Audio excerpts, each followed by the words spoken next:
Hello, this is Gray Streak. I want to thank you for taking time to visit the channel.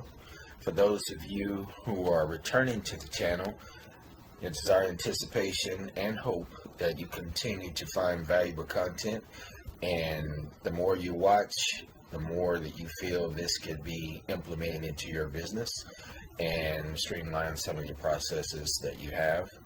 And for those who are visiting for the first time, this is a product we're introducing known as Moxie, and Moxie is geared around supporting the trucking industry for those with small fleets.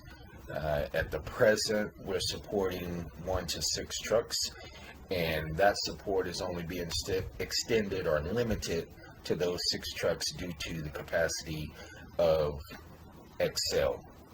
And that's not to diminish the capacity of Excel, but with the calculations that we have in it, it makes the file very large when we add additional trucks. So right now we're only pushing it out for the 6 trucks, with it being somewhat feasible with the time to process.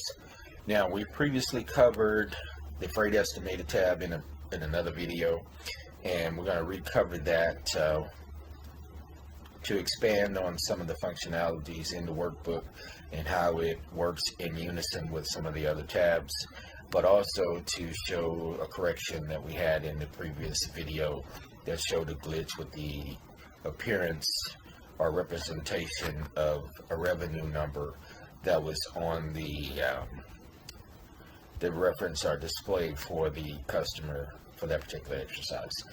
And we're also going to cover the TD tab, which is transactional data tab. And in there, we're going to show how the transactions register for its debits and credits and how they maintain the levels within your accounts offline, with respect to your available cash, your available credit, and your net available spend, which is a combination of the two. And we're going to also cover the payroll registry, how it pulls that information from the freight estimator tab and assigns those loads, that pay for that given driver for that given day and for that given pay cycle.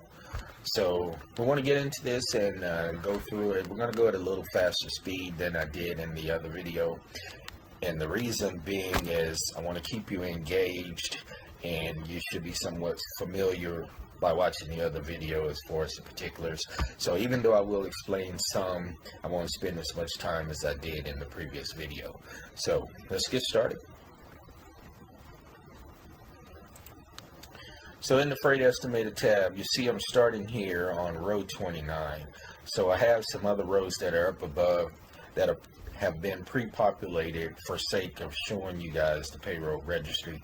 But for those who are here just for the first time, I'm going to go back through the exercise for one load just to show how the progression works and to serve as a refresher for you guys who have watched the previous video, and also to give the accurate representation for the annual revenue.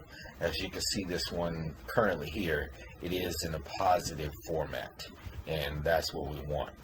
In the previous exercise, it was showing in the credit format with a negative, and I didn't want that to be confusing because it was in that exercise negative here and positive here.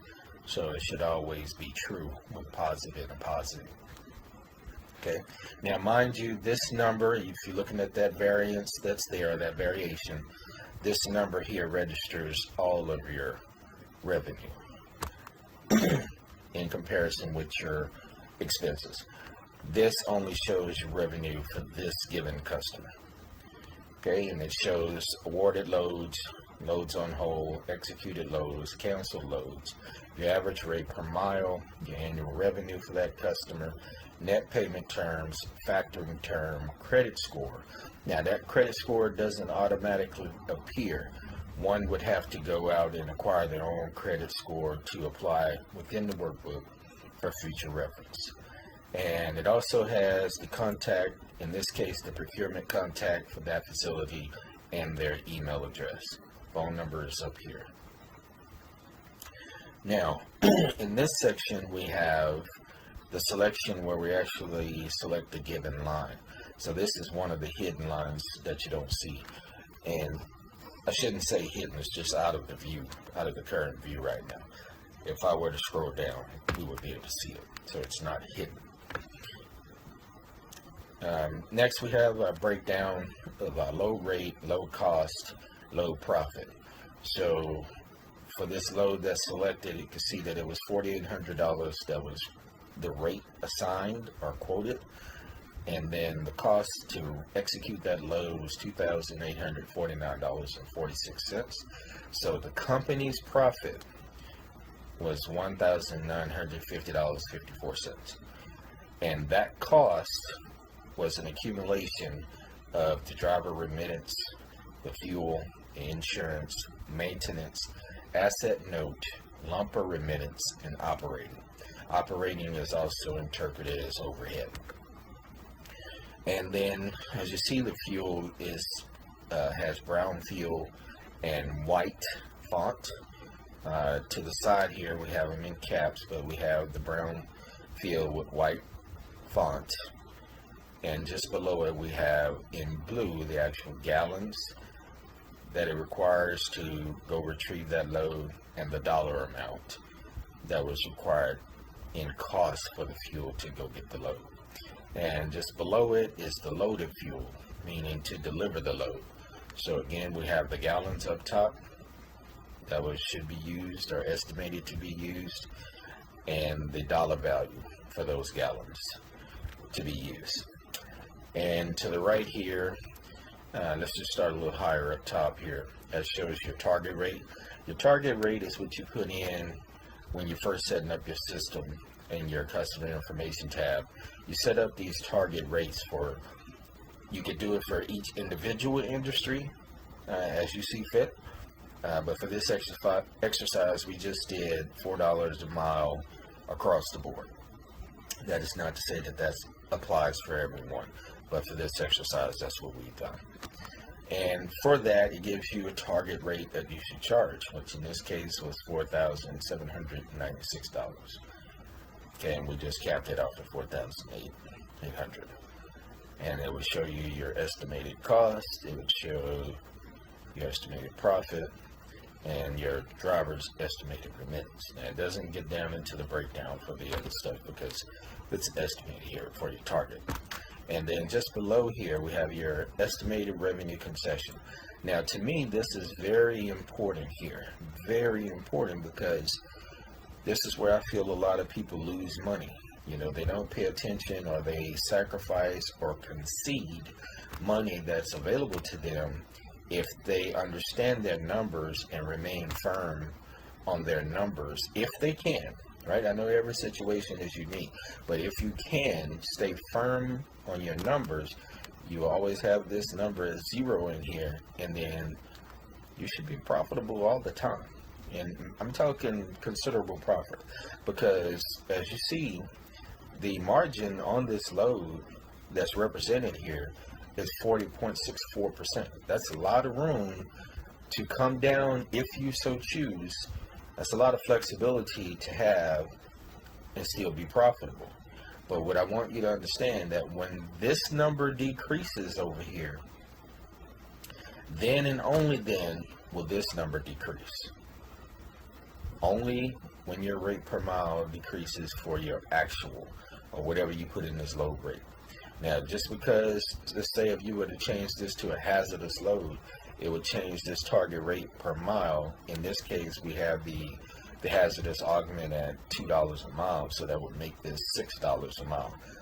It would show that target rate and the target that it wants you to earn, but it will not impact the actual, because it's still at $4, so it's based on the premise of $4. Now, if you were to go change that to $6 a mile, then all these numbers would change. This profit margin would change. Okay, I just want to make sure that you understand that, because in the previous video, I did not expand on that. And matter of fact, I think I overlooked explaining it. So I wanted to come back and cover that to make sure you understood why that profit margin wasn't moving when you move your target. So the target does not move your profit. Your profit is based on actual. Let's just make sure that's clear. Now, what we're going to do here, we're going to sort of move along. And for you people that are here for the first time, I apologize to you, but we just want to move through this thing and not keep people tied in one spot for too long. So we're going to get started here. We're just going to select the company. Since we already have Watkins up here, Watkins Fabrication, we're going to go back with Watkins Fabrication. No, I selected the wrong one still. Okay, and we're going to select equipment type. We're going to select the dry van for this one. Previously, I think we did flatbeds. So we're going to say it's one load, and we're just going to throw a random city out there. We're going to say we're picking up in Charlotte, North Carolina, and we're going to take it to Long Beach, the LBC, California. Okay, and we're going to call this reference load, what will we call it?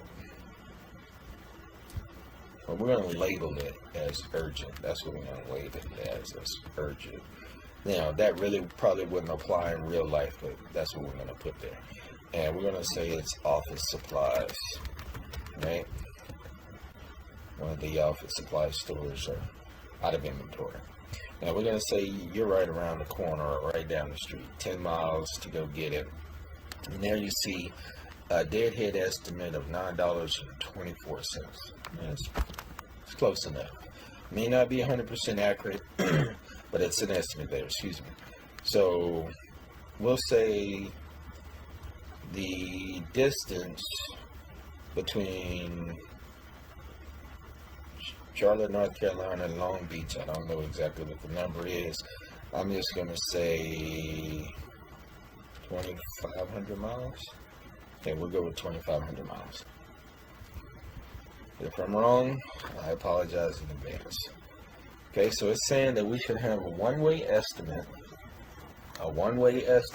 not including the deadhead estimate, a one-way estimate, that means loaded, for $10,750. I mean, $10,250. I apologize. So, we have the option. We can accept that and go at that rate. We can build in our deadhead estimate in with it and just go ahead and round it up to $10,300, or we can round it up to $10,500. You have the liberty to do whatever you want because you know your customer base, you know what you can and cannot negotiate, and if you feel you can negotiate that, by all means go for it. And if you are able to negotiate the extra, then you have a little more to cover for any unforeseens, excuse me, any unforeseens that may arise. Okay, so there we have it, and 10,500. So now we want to select, here's our estimate number, and YQ11, and you notice that it went from 10 and 10 estimates and awarded to 11 and 10, all right, because we have 11 estimates. This is not an award yet. Okay, but we're going to go down here and select, up here and select this number, which is going to be YQ11. And yes, I am not mentioning those numbers that are in the middle, but you get the gist of what I'm saying. So here it shows that we have a cost to execute that load, which goes into our cost is the asset, the fuel, the insurance, maintenance, driver remittance, lumper remittance, and operating. So it's showing $6,579.52 is what it's going to cost us to get it. So we want to verify that number. And by doing so, we're going to select each individual discipline here. So we have driver remittance, fuel, maintenance, insurance, asset note, lumper remittance, which we have not put lumper in this line yet, or in this row yet. So we don't have that accounted for. So at the present, it's $6,000, as you can see down at the bottom here, $6,579.52, which matches the cost up there. So it is accurate there. And then we have the fuel, which fuel is identified with the brown field and the white font for the lettering.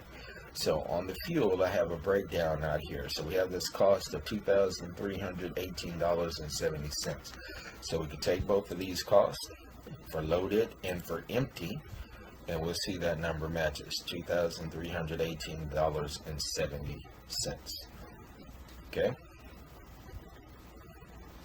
And then on top, it shows the gallons, which we don't have a married column that tracks the gallons. But there you have your loaded gallons, 500 gallons to do that load, and 1.667 to go pick it up.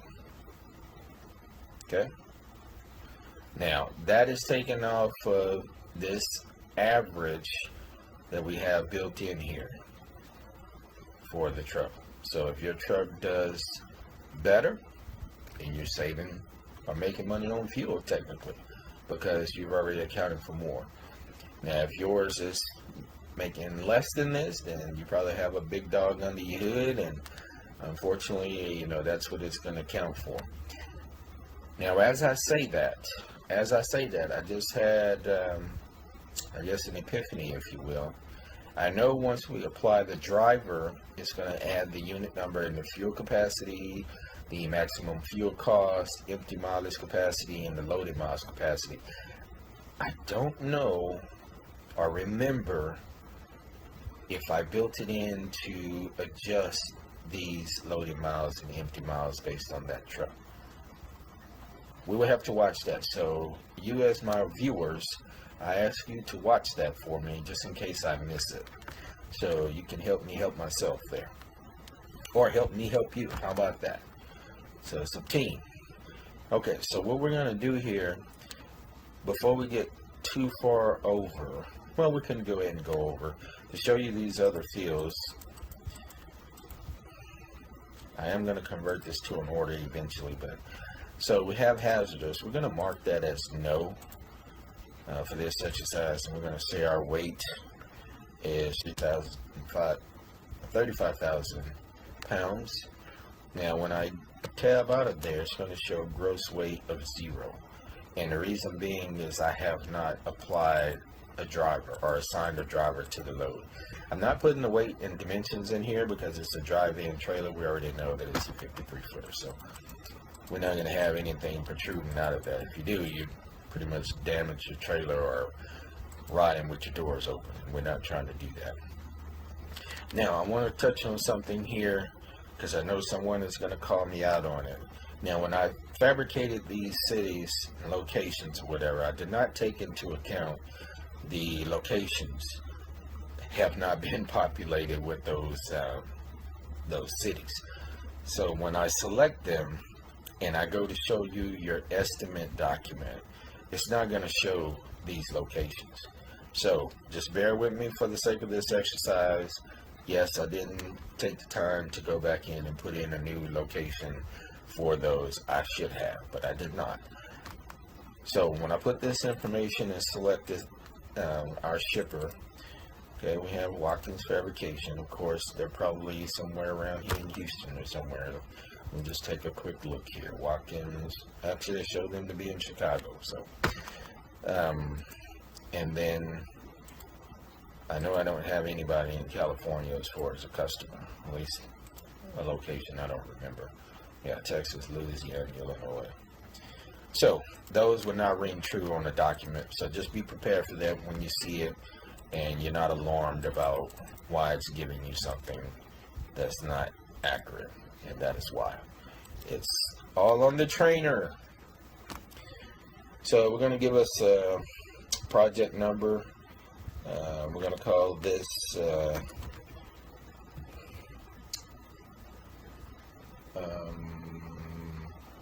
I don't want to call it Big Rotunda. We're going to represent Louisiana on this, and we're going to call it the Big Easy, even though it's coming from North Carolina.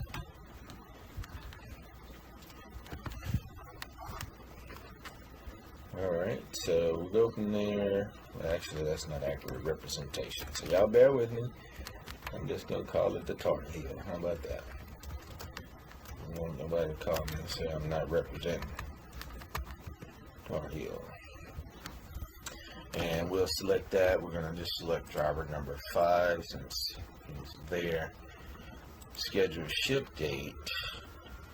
Now, I want you to notice something there. Or if you notice, did you see the field change up here? Watch this. I'm going to take that driver back out and watch that field change. So it changed on your driver remittance. And the reason it changes is when you don't have a driver and you have the default established on your customer information tab, it takes the default on the customer information tab. And in this case, we have that set up at 25% as the default. And then if the driver's pay varies in any way, up or down, it's going to fluctuate accordingly. And it readjusts your pay or your cost that includes your pay. And it changes that number per the properties associated with that driver. So I'm going to put it back in there. We can watch this number. So it went from $2,600 to $21,000. Now what that did is increase the company profit. Okay, so the company profit increased. I don't remember what the number was. $3,920 to $4,400. So just wanted to show you that. The driver, and then let's go back here. I'll show you where, now that the driver is selected, it also calculates the weight associated with that driver. Well, the truck and trailer that he's driving. So now our gross weight is 66,500. And we'll see the truck number or the unit number is over here. Okay, it is YC01E. So he's the 5th driver driving the 5th truck. Fuel capacity in this truck is 300 gallons. This is the maximum cost to fill it up at the fuel price of $4.622 a gallon. Now that's going to be up to you to monitor weekly based on the average fuel price. If you put it for the nation, for your region, for your state, for your city, however you choose to do it, you need to do it weekly. In the rate table, we do have a link to the national fuel price, so you can check that weekly. I would try to show it here, but for when I do the video and I click on the link, it doesn't appear. So it only records my screen that I have in front of you. Excuse me. So what we want to do, put in our scheduled ship date. We want to say our scheduled ship date is today. And we just received the purchase order today. So we got to get on the ball, get that truck going. Okay, so we need a PO number. We're going to call it PO Test 2. And the receiving contact name, Just Metals, I think it was Robert Lee. And we're going to say that appointment to pick up. Well, let's say the appointment to deliver, The appointment to deliver is at 14. Well, no, that's not going to work, right? Because even in the imaginary world, we couldn't do that. So we're going to backdate this purchase order and the ship date. So we're going to backdate that purchase order. We're going to say we got it on the 9th. Just to make this make sense, or somewhat make sense. And that ship date was also on the 9th. Okay, now here we go to that lumper cost. Lumper count. So that's what I wanted to make sure. I was thinking it and I said it out wrong. So I want to make sure when you get to the lumper count, you're counting the number of lumpers that you have loading or unloading your truck. Excuse me, I'm sorry about throat keep clogging up there.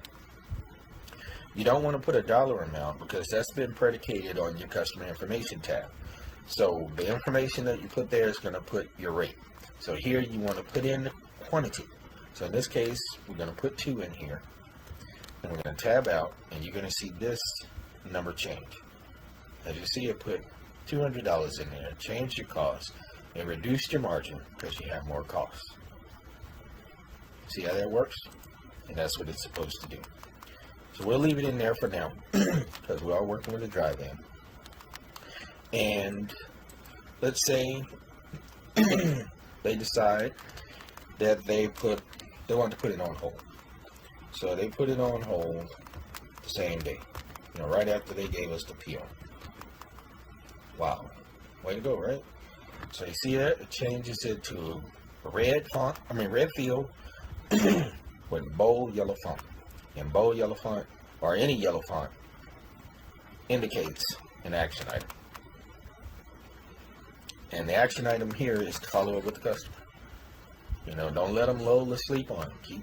You don't have to be a pest, but you do want to be persistent so that it doesn't fall to the wayside. So if they decide, well, we're actually going to cancel it, we don't want to do it, so they end up canceling it the same day. So then you tell them, hey, well, my driver's already on site. So if he's already on site, you guys owe me for a truck ordered, not used, because your driver showed up there to execute the load. Okay, so let's say, well, they decide, well, the customer say all of a sudden they want it now. All right, so your driver can go with it. Now you see it changes to a different shade of green, and it's in an active state now. Okay, the status is active. And let's say that driver gets there. Let's say he gets there a day early. Let's say he gets there on the 13th. I don't know what day of the week that is, but that's just what we're going to say. He gets there on the 13th. And what happens? He delivers the load. You get your confirmation, your normal processes of how you do it, where you scan it, take a picture of it, whatever works for your company. But you would have to come in and put that date in there. And then as you see, the font is in yellow. So what you would have to do when the font is yellow is you have to invoice. Now, if there was any kind of detention incurred, you would put that detention here. Okay? If there was no hours, there was only 30 minutes, you want to put a 0 and 30 minutes.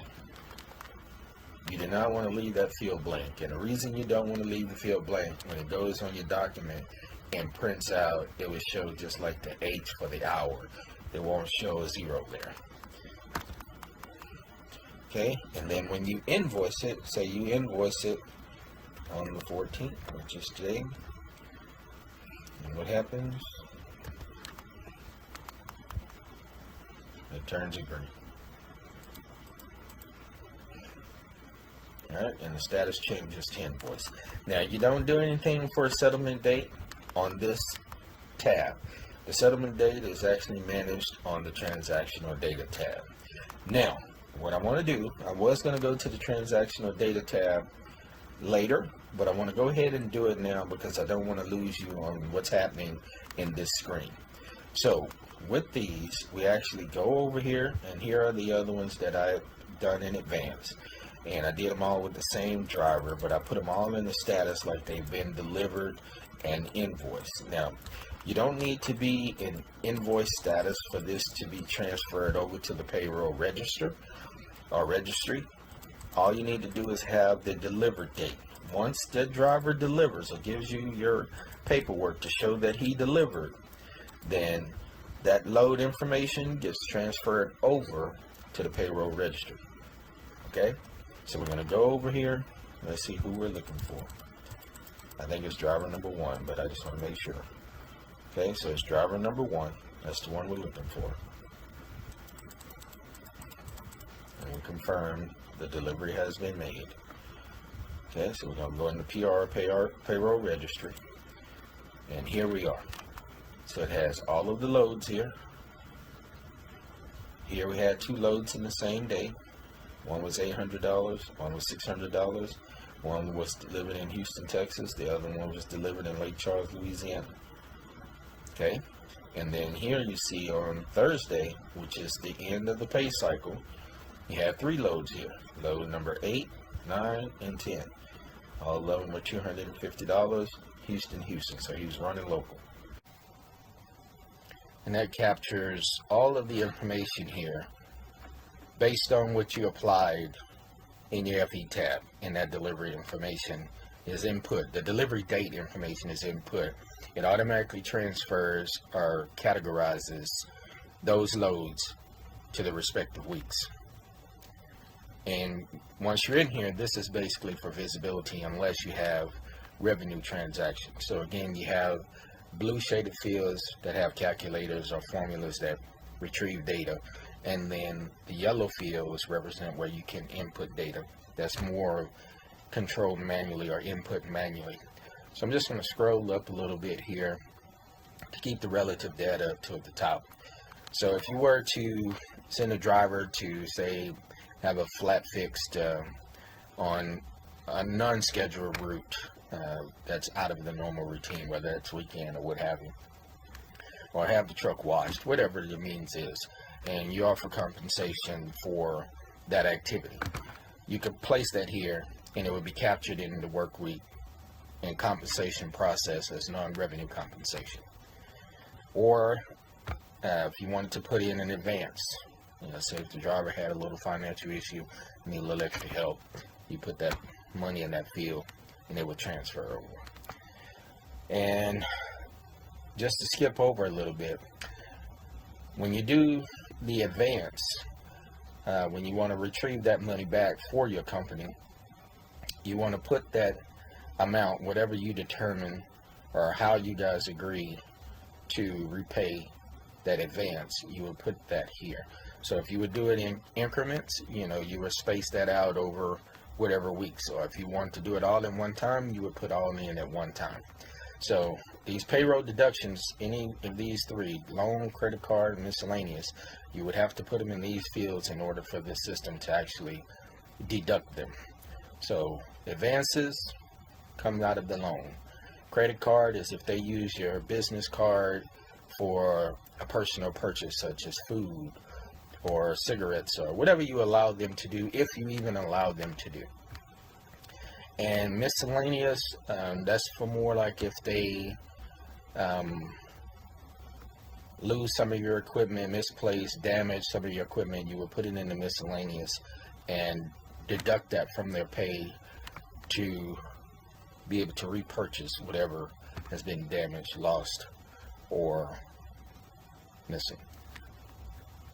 Now, at fault. So initially I did not have this field in here, but I'll tell you a story which I'm sure you all may be familiar. But I had a driver, not with my story particularly, but how some of these things occur. So if a driver has an accident, you want to put that in this field, especially if he's at fault, if he or she is at fault. So if they're at fault, then that compensation or that cost, in my opinion, should go back to the driver, because whatever he did was negligent, and you put him in that vehicle with the expectation that he's going to operate that vehicle safely and efficiently. Now, in my case, what prompted me to create this, I was sitting at the computer one day and my phone rang, and I saw the caller ID, and I didn't recognize the number. And I'm sure many of you can relate to that. But I thought it was a spam call. And I won't even tell you where it was coming from. But given if it was coming from this particular area, I wouldn't answer it for sure. So I didn't answer it, and there was no message left. But I soon received the email. And it was from a law firm. And the law firm I wasn't familiar with. But when I read the email, some of the details within the email referenced one of my clients or my customers. So it was a little suspicious, so I contacted my customer, and they were not aware of it. They weren't knowledgeable of it, didn't know anything about it. So I'm really puzzled now, because this customer I deal with from two segments, right, in two different disciplines. But I only contacted one, which was the one I was frequenting at the time. So I dug a little deeper, and I hadn't responded yet, and I confirmed that the law firm was legit, and the person who contacted me was legit. So I picked up the phone and I called them. And the guy said, I'm trying to recover some funds or monies for an accident that your driver was involved in. I said, well, my driver wasn't involved in an accident to my knowledge. Can you give me more information? He said, I'll send you an email with the details. Give me 24 hours. Okay, that's fair. Nice guy. Very, very nice guy. Wasn't pushy or arrogant or anything like that. You know, he was about business. So he sent me the information, and I was floored. I was floored because my driver hadn't told me anything about it. But they had pictures of my truck, pictures of the damage, pictures of the driver, pictures of his driver's license. And this incident occurred 3 months prior to receiving this email and this phone call. 3 months. And the driver never mentioned a word. So, that being said, you know, you have to be prepared for the unexpected. Things like this happen. Now, whatever that driver's reasoning for doing or not communicating, I don't agree with whatever that reasoning is. But I had to create this, and I was so angry and upset about it. But I was happy because the firm allowed me to pay for the expenses out of my own pocket or with a check, the company's check, I guess you should say, and not go against my insurance. So I was elated about that. But that cost, I also deducted from the driver. Now, I'm grateful to that firm for reaching out to me and handling me the way that they did, right? They wasn't aggressive. They weren't threatening or anything like that. So I'm happy that they worked with me. I can't say their name out loud or out and about like this because I'm not trying to advertise for them, but I am grateful to them for doing so. And as far as the at fault, you put that in there and you decide how you want to recover that money as well. When you put the fee in there as an at fault, you have the option. You can put it in as loan or you can put it in as miscellaneous. The preference is loan, just because it seems a lot cleaner and they're side by side. So once you put in, just backing up a little bit, once you put in your delivery date, it's going to automatically pull in those loads to the respective driver.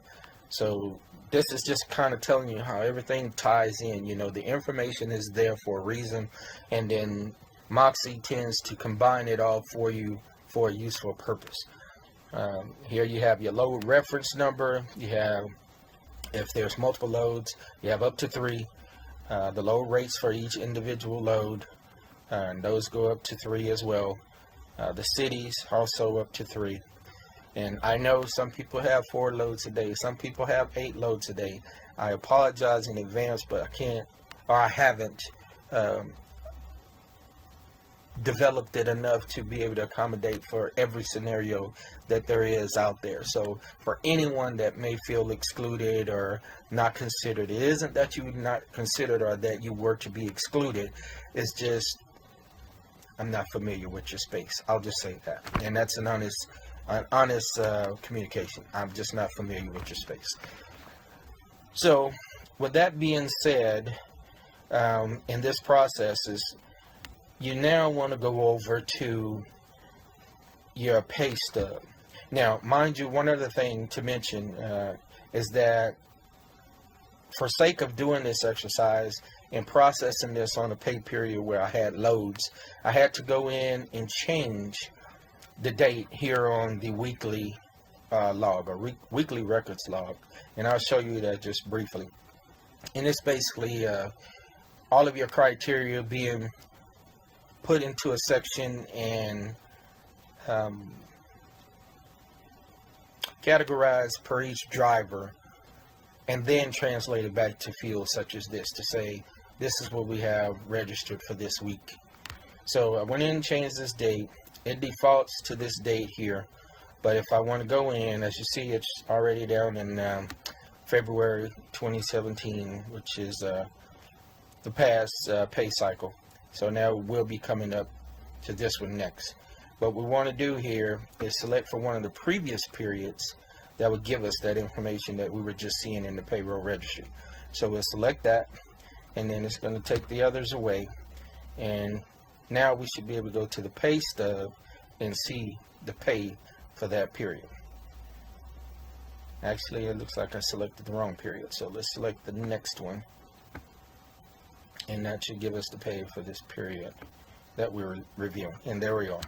So we have what the truck earned for that week and what the driver earned, and then we have the year to date, the pay rate, and then the year to date. Here, if he had any deductions, it would take there and it would total the number of deductions. And then on this side, it shows the loads on their respective days and what load number they were. So here you have Monday, there were 2 loads on that day, and the rate that applies to each of them. Sorry about that. And then the check number.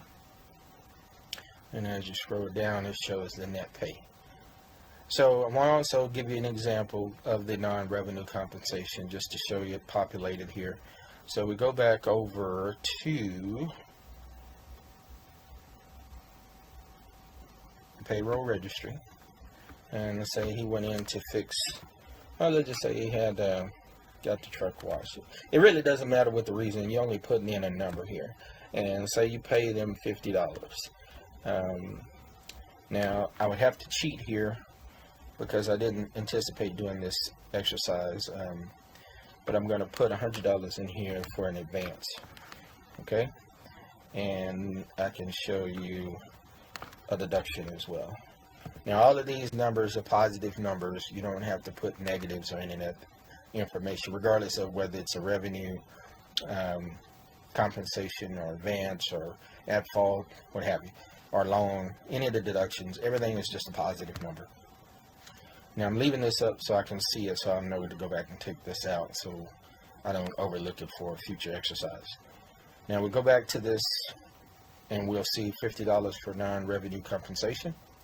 We see $25 loan reimbursement, leaving a balance of $75. The total deduction is $25 for the week, and that should also adjust his pay, $21.35. Okay, and this is going to show you up to 5 drivers in this product, this test exercise, but the product being offered is going to show or allow for 6, and it's going to clearly keep it separated. No extra effort on your part to manage those, and man, it's just it streamlines the process for you. All you have to do is go in and put your data in primarily on the FE tab, or do your estimates or whatever you have to do. Look at your load manifests and so forth, and man, you're off and running. I mean, you're going to have very little time that you'll spend in this system once you learn it and become familiar with the tabs and what each one of them does. Again, some of them you may not even use frequently. Just depends on your structure for your business model. But you're able to print these out, and when you print these out, they will have one page for each driver, if that makes sense. So for this section for driver number 1, that will print as one page, and for the section for driver number 2, that will print as another page. So when you print these, now when I say print, I have to give clarity because I'm so used to doing what I do, I don't even think about it, but I want to expand. So when I say print, I usually print as a PDF to save it to my computer. Okay, and I save it as a PDF first. Okay, when I save that, and then I physically print it to put it into the pay envelope for the driver once they're doing payroll. Okay, now if you want, when you physically print in these, you can print it all at once, and all of them will print, or print the selected pages that you want to print. If you have 3 drivers and you want to print pages 1 through 3, no need to print 4 and 5 because you don't have drivers for them. So just kind of use your discretion there. Okay, so we're going to move on from this. We covered the payroll registry, and I'm going to take this out before I forget. I don't want to leave that in there just because it's easier to clean up as you go than wait till later a company's coming over to try to clean up. Now, I want to touch on the load manifest. So on the load manifest, this is also being driven by what I put here in this workbook, and I'm going to show you. So first I'm going to show you, since we have it selected, I'm going to go to the load manifest and show you the loads that it shows there. See, it didn't show them in there because I pulled the pay cycle. Now I'm going to back it up 1 week for when the loads were actually executed, and it should show us what's there or what was done. Okay, we'll do that, and we'll go back to the load manifest, and voila, those are all the loads. So it's easier for you to go back. If a driver says, oh man, I did another load and it's not on my pay stub, you know, it's not showing that I got compensated for it. Okay, let's go to the drawing board and let's see. Here are the deliveries I showed you to make based on the loads you have for that week. Which one were you not compensated for? It's easy for you to identify. Easy. And the biggest thing about business to me is mitigating your time and waste of time. So it's easy to resolve that, and there's no dispute about what you have, because the paperwork that the driver submitted to you is going to conform to what you have here. Now, mind you, there could be a payroll entry error. That does happen. But you can easily verify it. And if you do find a discrepancy, you can always go in and create a one-off check to the driver to compensate them for the misload. And the way I like to do that one, I like to go to the vendor check run and just cut out the check for that, you know, using a one-off. Because the other check run is going to run off of 3, and, you know, you got a lot of other manipulating that you have to do. And it's easier to run it there from the vendor check run. Pretty much the same format, but more user-friendly to one-off checks. And then next, now let's cover this. Let's explain this, what we have here. So for starters, this is the driver's weekly load manifest. And again, you have one per driver. And the same with on your pay stub, you will be able to print or save to your computer 1 page per driver. Now be careful when you do this, because you don't want to be careless and print all of the load manifest for all drivers and send it to them, because then they have visibility into what the other drivers are doing. And in my opinion, and you can feel free to disagree with the way I think, but in my opinion, if you do not share that information, you minimize the conflict. Because I've experienced where drivers will nitpick or accuse you of having favoritism because someone has a better paying load than them, or someone has a shorter delivery than them, or someone has a longer delivery than them because it's going to pay more. So mitigate those little unwarranted discussions. There's no need for that. You out here to make money and have everybody else make money. Nobody trying to make no personal favorite or what have you. But it does happen. So consider that to minimize yourself that problem. But here it pulls in the driver name for driver number 1. Okay, pulls out the driver name, the start date for the week, that's captured in the manifest, the end date for the week, that's in the manifest, what week you're in of the year, the truck number, the trailer number, estimated number of loads, estimated truck earning, meaning if he completes these loads and delivers them on time, excuse me, delivers them on time, the estimated driver remittance. And again, I'll just scroll down here. You have them for each driver. Okay.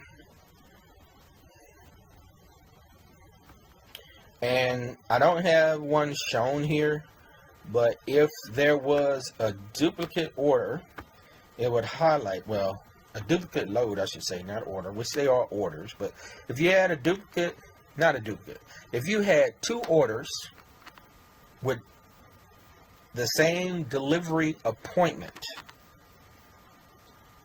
then it would highlight one of these before they're delivered. Right now, they show it delivered and closed because I executed the delivery invoice in the previous exercise. So I just haven't undone that. So I'll enter another one here in a moment, and we'll show or cover how that identifies to alert you that there's an issue. So in this page or this tab, you have a load number, you have a reference number, a load rate, departure city and state, shipper name, shipper address, consignee name. Now you'll notice there's no consignee addressed in here. And we did this for the sake of space. But in addition, we figure when a driver goes to a site, the paperwork given to them at the job site is going to be a firm address, contact, and cannot change once they've been given the paperwork. If we give them an address in advance of where they're going to go to, and it changes by the time they go for the pickup, you're going to get a call. If you have a good driver, you're going to get a call. And it's going to be trying to figure out which way you're supposed to go. So here's kind of the scenario of how they're going to go. The driver shows up. He's thinking he's going to Baton Rouge, Louisiana. Well, the paperwork says, no, you're going to New Iberia, Louisiana. So he tells the shipper, no, I'm going to Baton Rouge. He must have another load. So the shipper is going to contact me, or you, the owner, and is going to say, we asked for the driver, but the driver is supposed to be going to New Iberia. We don't have one going to Baton Rouge, but your driver doesn't want to take it. So your driver also has called you before this customer's called you. So you told him you're going to call him back. So now you have to call him back after you tell this shipper, proceed with the load. We're going to take the one in New Iberia. Now you call the driver back. You tell the driver, yes, we're going to go ahead and take the load. Somehow we got twisted on the destination. But everything's good. So you save yourself that 15, 20 minutes, whatever it takes. But you save yourself that headache by just doing this. So the driver only knows he's going here to pick it up. He's going to find out where he's going once he picks it up. Okay? Now, you can kind of give him a ballpark and tell him, hey, you're going to Louisiana. That's fine. Not a problem. But the exact address sometimes causes a problem. So you have the shipping and receiving hours, so he'll know what window he has to deliver, the scheduled delivery date, and the appointment if he has an appointment, and the contact name. We don't have a contact number here, but the name. So again, once he gets the paperwork from the shipper, he's going to have that information. He's going to have a contact number and name. And it may differ from what's here. Very well may. Okay? So that's for the driver. And you can print one for each driver. So now let's go to the dispatch tab, or the weekly dispatch for your dispatcher, right? You want to be able to see all of the loads that you have for the week.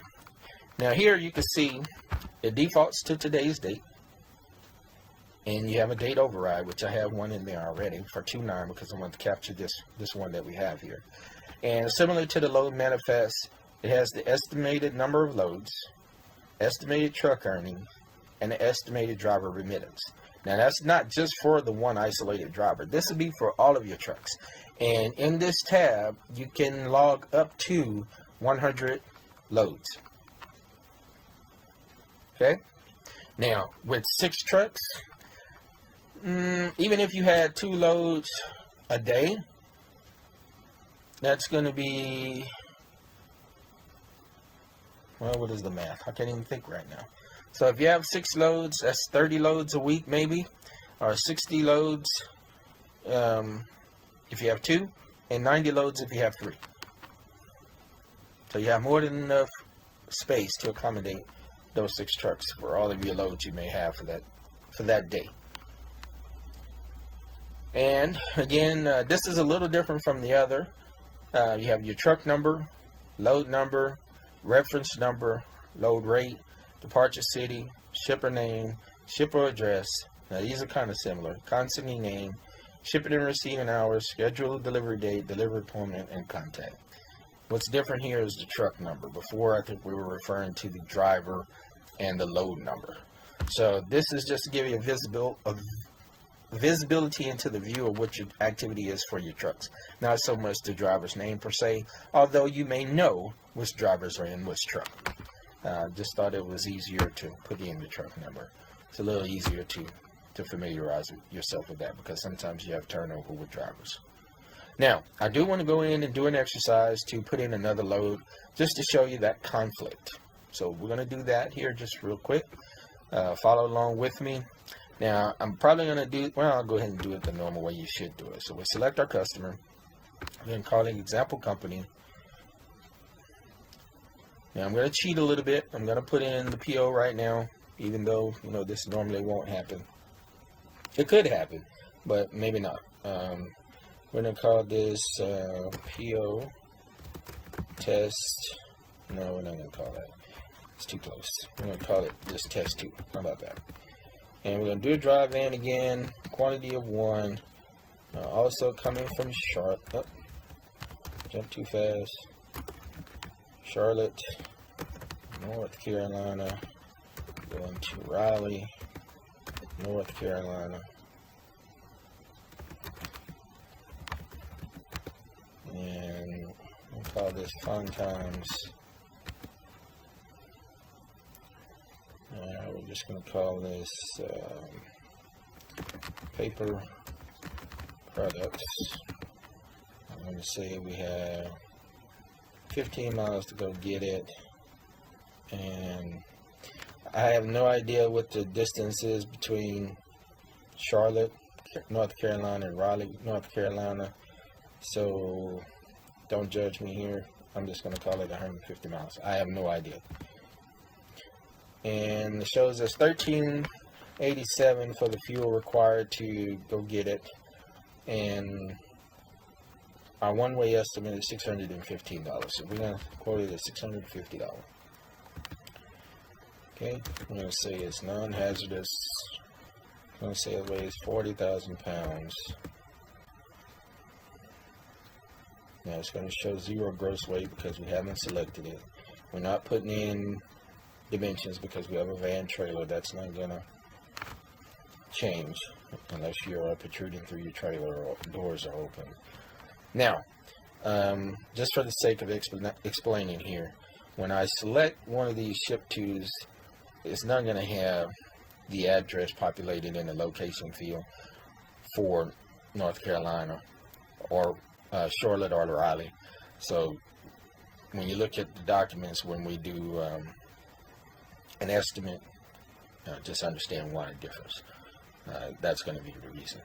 So I'm going to say coming from example company is the shipper, and it's going to go to example consignee 2. Not 1, but 1 would do. That's fine. So let's just exercise.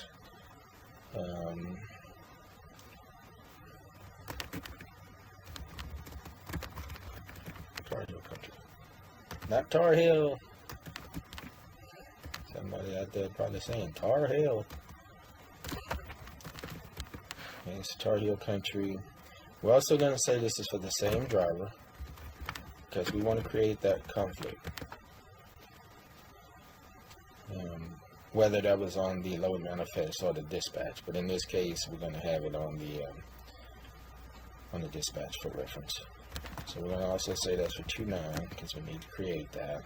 We're going to say we got the PO 29. Isn't that efficient? And Robert Lee 1400. Okay. Now when we do that, I'm not going to put the lumper there. We don't need to see that for this exercise. We go here, and there you have it. It created this like orange colored font.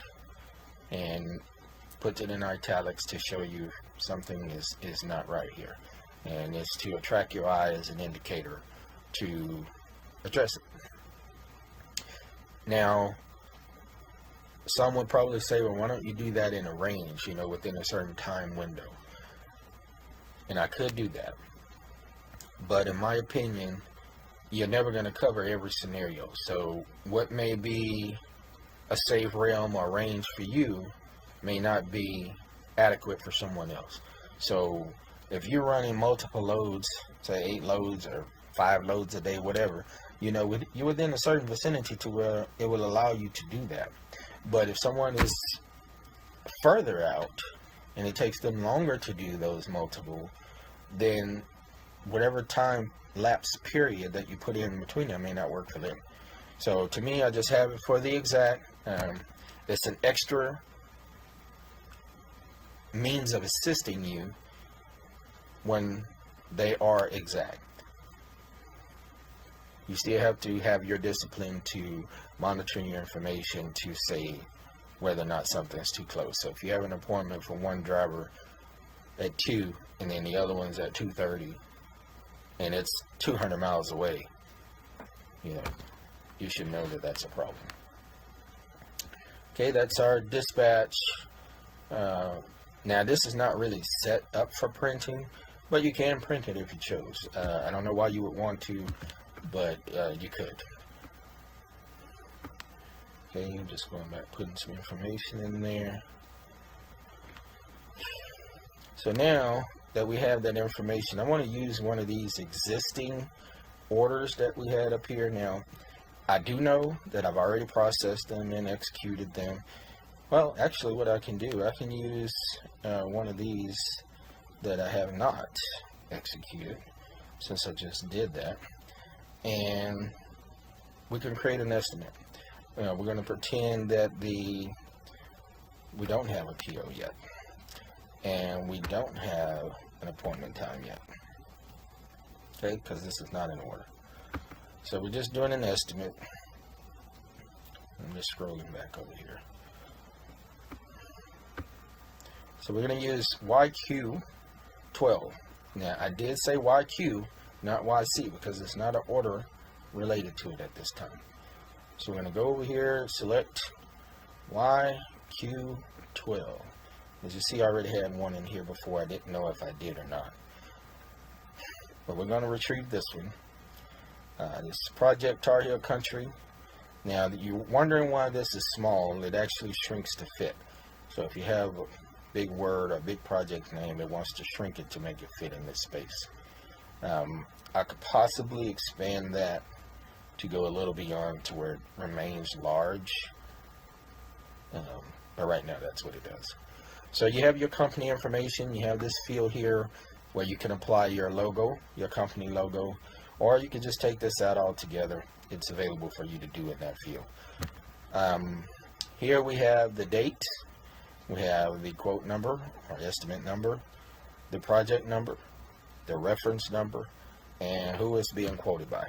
Now, once you select who it's being quoted by, it would apply to every quote that you produce going forward, unless you manually change it.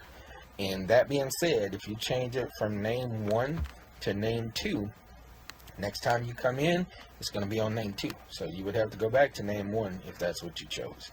And the reason you would want to toggle between names is because if you have multiple salesmen, they have their own set of customers in their portfolio. So that customer is familiar with dealing with that particular salesman. And that's why you would want to change that. So they feel they're building a rapport. They being the customers building a rapport with a distinct member within your organization. Now, a little further down on the document, you have your customer information here. That's who you're dealing business with. And then the origin, which 95% of the time is probably going to be the same address. But if it happens to differ, it would differ here. And this is driven by your selection over here, or by the selection here for your consigner, shipper, and your consignee receiver. That's where that information is pulling from. So that's why it's pertinent for you to put your information in full, in detail. Okay? So if you look here, you see Incoterms. So Incoterms DAP, which is delivery at place in San Antonio. So where is that coming from? That is coming from the property of this consignee. Okay? As you see here, they're in San Antonio, Texas. So that's where it's in. DAP, San Antonio, Texas. Payment terms, these are driven by what you set up for your customer in the customer's tab, or the CS tab. That property is being pulled there. And your estimated ship date, that pulls from what you put on your line on your FE tab, or your freight estimated tab. And the estimate validity, or the term your quote is delivered, by default is 30 days. A little further below, we have the description. There's paper products. It's one load. We don't have dimensions on it because we use the standard trailer, which was the 53 footer. The weight, the unit rate, the extended rate, whether it's hazardous, and whether it requires a permit. And then your total weight is down here below. Now these fields here, they may get a little attention for you, and it may be unwanted. I have no idea, but I anticipated it would be unwanted. How about I say that? That's a fair assessment. So it shows your mileage down here. That's not an issue with you quoting to your customer. This is the one that I anticipate is going to have some interesting discussions for you. So 1 hour free time, detention time, is applied here. And your rate is what you determine in your rate table. Now, the 1 hour free detention time has been applied for reason of implementing the electronic logging devices, or ELD. So in the ELD, drivers are afforded, and that's an interesting word in its own, afforded 11 hours of drive time. 11 hours of drive time. And 3 hours additional to complete a shift. Okay, so you can be on a shift 14 hours. So if you give what's the normal standard, or what historically has been the standard, you would give 2 hours detention time. That hasn't really been clearly defined to me, whether it's 2 hours for pickup, 2 hours for delivery, or 2 hours each, or 2 hours for both on each end. That hasn't been clearly defined, but I look at it as worst case scenario, and if I give 2 hours at receiving or loading, or shipping I should say, if I give 2 hours at shipping and I give 2 hours on delivery, I've compromised an hour or my allowed or allowable driving hours. So now I only have 10 hours to drive, or my driver does. Is that fair to me? Is it fair to you? With 1 hour detention time at the shipper and the recipient, I still have my 11 hours. That integrity is protected. I still have 11 hours to drive. Okay? Now, detention hours, that field is there just for the reference purpose to your customer. There would never be detention hours sitting there. Unless you knowingly know you're going to sit there for hours, then yes, you would put that there. But when you do that, you cap yourself, right? So why would you put it? But it's just to put it there so your customer know to anticipate having detention should they extend beyond this 1 hour free detention time. And then your trailer type, your subtotal, fuel surcharge, detention, and your total. That would tally. Now, as it stands right now, I'm going to say my fuel surcharge is turned off. I have not selected it. So we're going to go to the rate table just so I can show you what happens. And we're going to find the field of where we apply detention. So here you see your fuel surcharge augment. And you select that, and you select yes. When you select that, you go back to your estimate, and now you have that fuel surcharge applied to your estimate. So if you want to include that, make sure you have that selected over here in your rate table. And I covered this in another video, but I don't think I've posted it. But here in this table is where we have the fuel surcharge as this incremental based on the fuel prices. Now, this table does not set the standard for all tables in the world. So what you may have as your fuel surcharge argument may very well differ from what's here. And I don't have it open right now for anyone to change that. I guess I would just have to evaluate the feedback. But I know I've used this in my field as far as flatbed, and I haven't had any problems. So I understand that to each, they're going to have their own preferences there if you're using a fuel surcharge. And just give me your feedback. I would like to hear your feedback on how you structure yours, and then I'll revisit this. I'll evaluate it. Remember this. With technology, there's always change. There's always someone that has a better way or an interesting way of doing things. And if you never look at other possibilities, you will never keep up with change. So change, you're either making it happen or you're chasing to keep up with it. And it's a choice of which one you decide to be on. But that's the estimate in a nutshell. And again, you can print this and save it, print it as PDF and save it into your computer and email it to your customer. You may have to adjust the document size. What is it called? The zoom, I think that's what it's called. The zoom size of the screen. And just to make it appealing to you, whichever size you choose to put it. But I think the default's at like 45% or something. Magnetized. The screen, magnify, not magnetize, magnify, I apologize. The magnification of the screen, you may have to increase because I think it defaults at like 45, and I haven't quite figured out how to make that default at 100, but I guess I'll get there.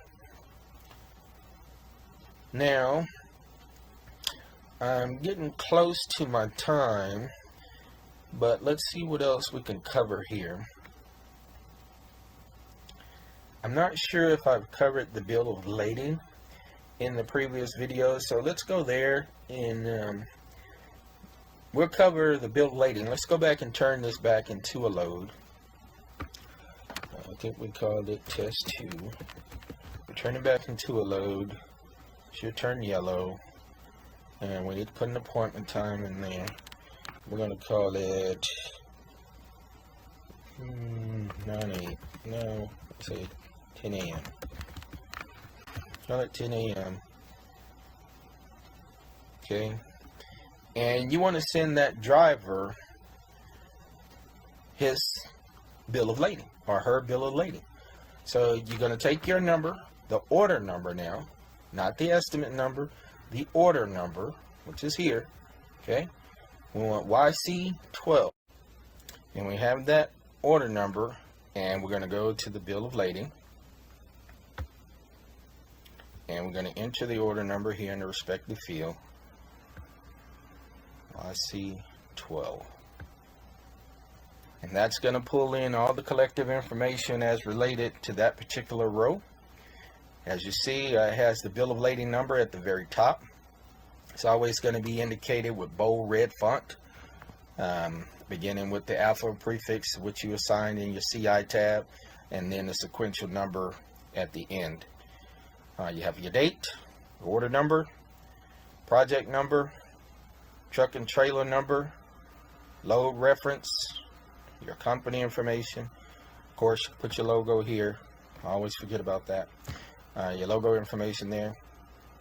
Straight bill of lading information, just to give you a little indicator about hazardous material or requirements for those hazardous material. And then we're going to have our consigner and our consignee information, where you're picking up, where you're delivering. your customer information, who actually contracted you, just in case DOT asks for that question, is there. Pickup appointment time, your delivery cutoff time, cargo weight, descriptions of the product, how many loads, and the weight within your bill of lading. And it's up to 5 rows of items there. Who received by, when you deliver it to your consignee, they would sign in this field. This information in the middle is a little gibberish. I don't think we would actually use it, but it's there if you need it, I guess, for CODs and so forth. COD being cash on delivery. Example company, this would be the company you're delivering to, where the recipient would enter their name. I'm sorry, the shipper that you're picking it up from would enter their name and the date that they shipped it to you, and that's a record for their records to say this is when we gave it to them. Of course, your driver information is pre-populated, so the driver has to do nothing there other than hand the document over to the client to be signed. Now, they should technically have at least 3 copies. That driver should print 3 copies of this. And the reason is, one, they want to leave with the shipper. They want to take 1 to the consignee, or where they're delivering. And then they need 1 to scan and return back to dispatch, or to the owner. So the shipper must sign all 3 copies. So be sure to communicate that to your drivers. All 3 must be signed and dated. Now, of course, when you get to your consignee, or to the consignee, there's only going to be a signature on that for the consignee, for that one that you leave with them and the one that you send back to your dispatch. Now, you can do multiple shipments with this truck, like if it's within a short vicinity. Okay, you can have the same bill of lading with dash B and dash C. And as you see, it's blank information here because we don't have additional information there. Okay, same for the third one, it would be C. Okay, just wanted to show you that is there. And I'm trying to think of what else I can cover in this exercise, because I want to make sure that you are aware of the functions that you have available to you. And I'm going to go on to this field just for a few minutes. It's not very intuitive, the field, but it's something that I, as the owner, often have a lapse of memory on. And that is on my mileage placed on my personal vehicle. So that mileage you should maintain. As you go out, for whenever you use your personal vehicle for business use or business purposes, you should log them. My CPA often wants to throw her coasters at me or a pen at me or whatever, because I never maintain this. I'll start and I'll fade off. You know, I just don't have the discipline to do it, and I don't know why. I guess I get so tied up with other things, I forget about it. Be lazy. I don't know. I don't keep it up, but I should. But you want to put in your starting mileage from when you leave whatever location you leave from to pursue whatever you're pursuing, and then your ending mileage, and it's going to keep the miles driven and a running tally for you throughout the end of the year, and that is a tax write-off. That's a tax write-off. So I don't know how often you use it, your vehicle, if you use it at all, but if you use it, definitely document that information, because you will need it. You will. And here we have a run rate. The run rate keeps up with the truck to see how often it's been running or been down throughout the year. As you see here, it's defaulting to today's date. You can't change that, but it defaults to today's date as, you know, what today is. But if you had any kind of downtime for whatever reason, and you put in a reason that unit was down, and when I say down, I mean down for the whole day. right? I'm not saying you be down at 8 o'clock in the morning, you get it going by 10, and then you execute a load. That's not really your down day, okay? It's not considered, in my opinion, as downtime. So actual downtime to me is a 24-hour period. If that truck is down, or even a 16-hour period, whatever compromises you from executing a load for a given day is considered downtime to me. So if you put in here low, what's going on? If you put in here low air pressure and you tab out, it's going to give a calculation based on that downtime. See, there you go. Automatically it's showing that you have 99.73% active rate and 0.27% inactive rate. And it shows you lost the estimate based on the performance of all your trucks thus far throughout the year to whatever that date is, $27.67. If that problem lingers, right, you can't find it for another day, it calculates that as well. It continues to calculate for every day that your truck is down. Okay, so this is to me very useful because before I've had many times where I've had trucks down and I couldn't remember why, didn't know what the impact was. Now you have that option to be able to measure that impact. Okay, and I think that about covers it. Well, we do have, I didn't show this tab, which is the DC tab or the driver check run tab. Once you do your pay stub, you will also need to print the check. So you come in here and I don't know why that's not showing. It should be showing the week.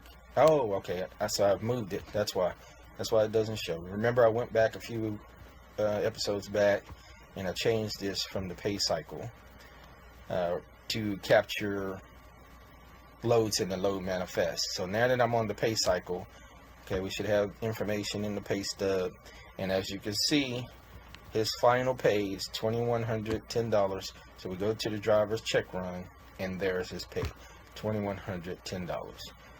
Converting that text, and that number in text, and there you have it. And for what week, driver name, date. And if you don't have any numbers or expenses allotted for the other drivers, those fields would be blank, as it should be done. Okay, well, that's going to wrap it up for today. I hope the video was informative and you guys find that the content was valuable for you.